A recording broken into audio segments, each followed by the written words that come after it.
Firefighters say there were no sprinklers inside that apartment building. Jason Calvi is live, digging into why that was. Jason? Hey, Ted, yeah, this building just passed the fire inspection this spring, but it doesn't have those fire sprinklers. So how can that be? We found out there's a loophole. Things could have been different.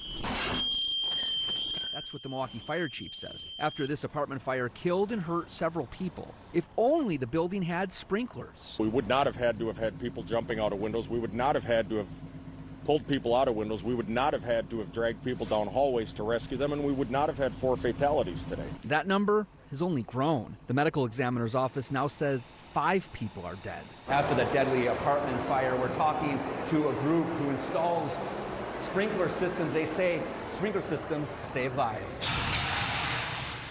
This could have been completely avoided if fire sprinklers would have been installed in the building, and there would have been no loss of life.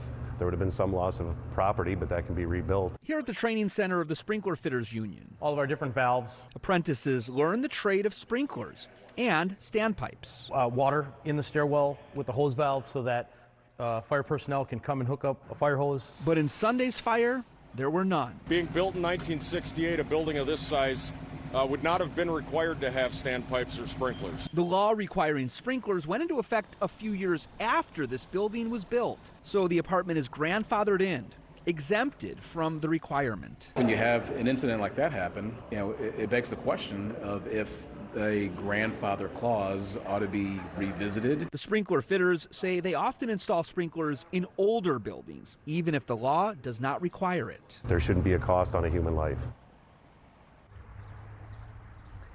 And I spoke with the building co-owner, Geraldine Robinson. She says they're going to repair this building. I asked about those missing sprinklers. She says they're fully compliant with the code and they passed their fire inspections. They didn't have the sprinklers in the building here, but guess what does have sprinklers here? The parking garage.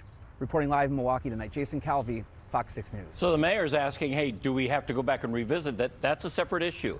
The other question I have is, do we have any idea how many apartment buildings are like this without sprinklers that are technically up to code but could still be in a dangerous situation like we saw yesterday?